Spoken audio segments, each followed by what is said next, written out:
Assalamualaikum warahmatullahi ta'ala wabarakatuh.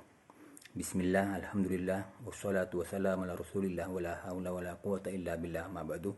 Selamat berjumpa kembali di channel Kiai Matematika, kajian ilmu agama dan ilmu matematika. Pada kesempatan ini kita batasi pembicaraan pada bilangan positif. Jadi konteks pembicaraan kita adalah bilangan positif. Bilangan positif apapun, kalau kemudian dibandingkan dengan bilangan yang nilainya lebih dari bilangan itu, maka hasilnya akan semakin kecil. Sebagai contoh, 1 dibanding 1, 1. 1 dibanding 2, setengah. Nah, tadi awalnya 1, tetapi kemudian dibanding dengan 2, hasilnya setengah. Setengah ini nilainya kurang dari 1. 1 dibanding 4, maka hasilnya seperempat. Awalnya 1, sekarang yang diperoleh adalah seperempat.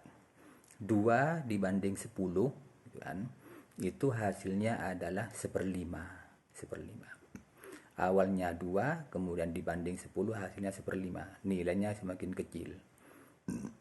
Jadi bilangan apapun nanti, kalau dibanding dengan sesuatu yang nilainya lebih dari bilangan itu, maka hasilnya akan semakin kecil.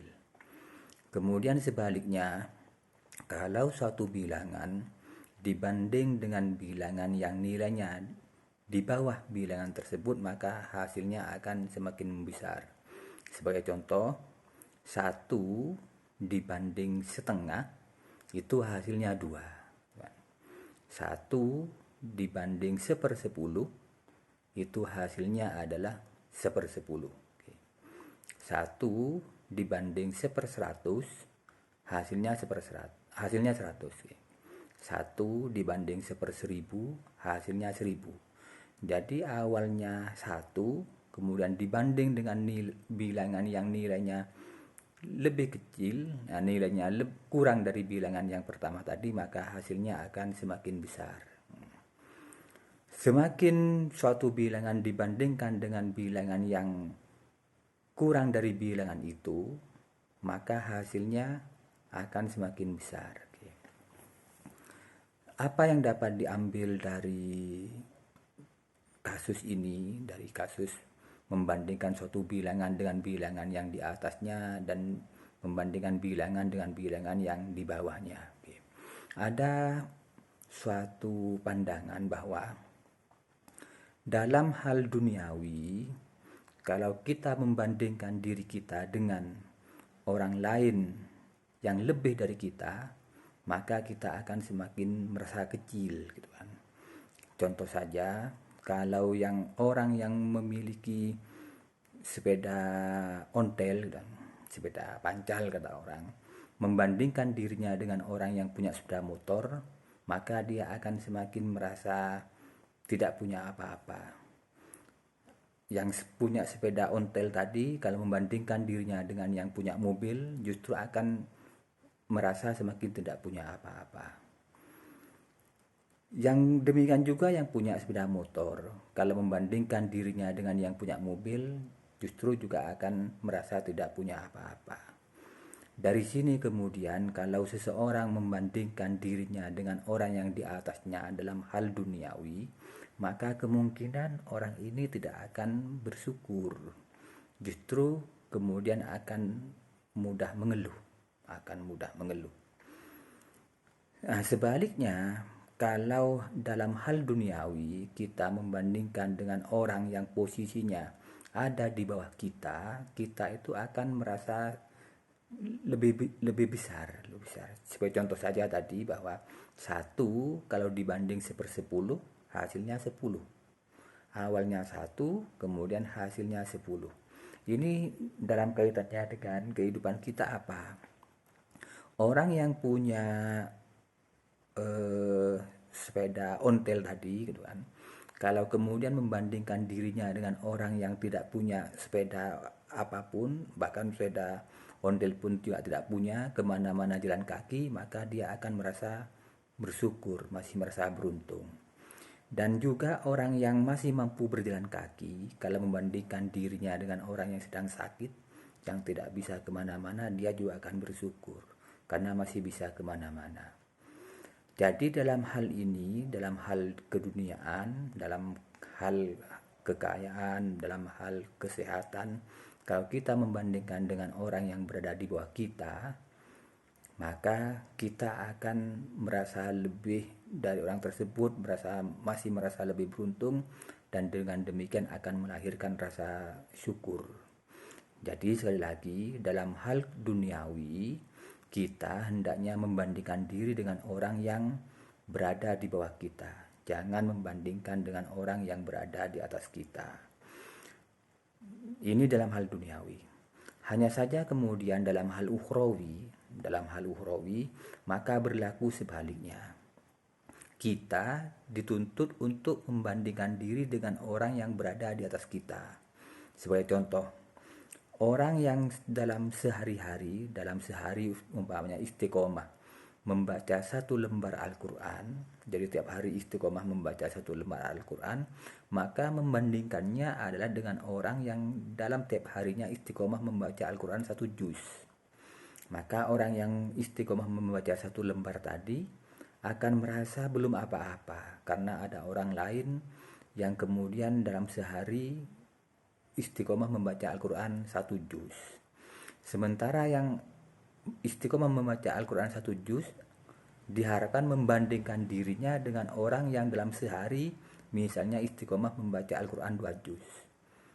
Maka kemudian yang istiqomah membaca satu juz ini membandingkan dengan yang membaca Al-Quran 2 juz akan merasa belum apa-apa, karena masih ada orang yang di atasnya yang mampu atau dimampukan istiqomah membaca Al-Quran 2 juz.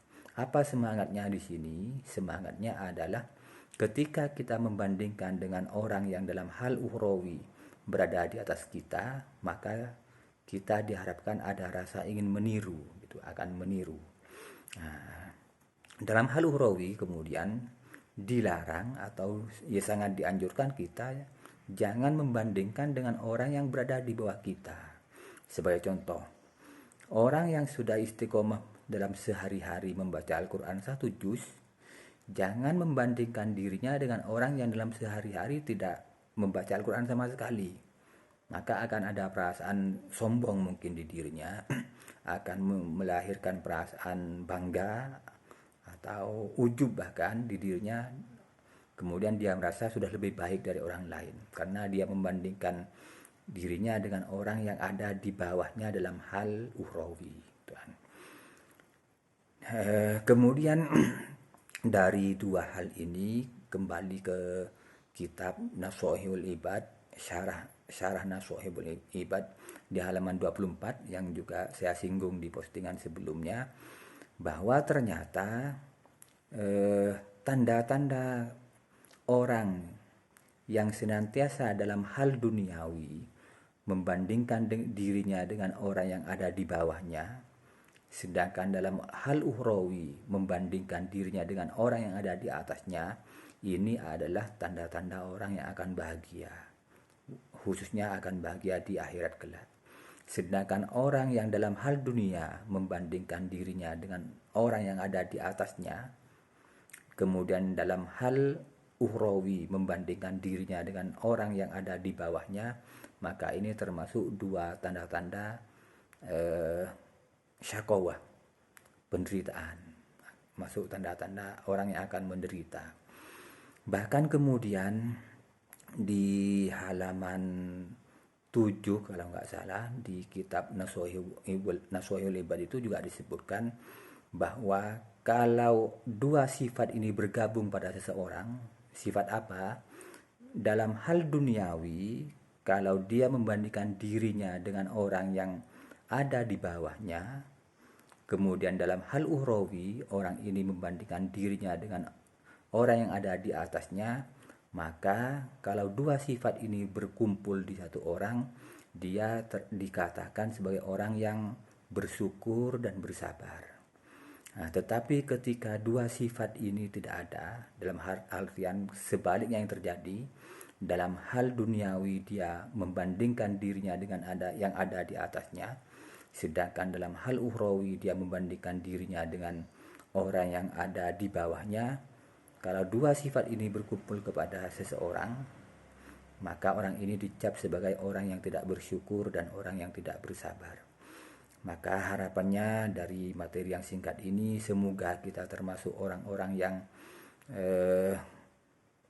akan bahagia melaksanakan tanda-tanda kebahagiaan, yaitu dalam hal ukhrawi kita membandingkan diri dengan orang yang ada di atas kita untuk melahirkan sifat mau meniru. Sedangkan dalam hal ukhrawi dalam hal duniawi kita membandingkan diri dengan orang yang ada di bawah kita, kemudian akan melahirkan sifat syukur. Demikian, kurang lebihnya mohon maaf. Wassalamualaikum warahmatullahi wabarakatuh.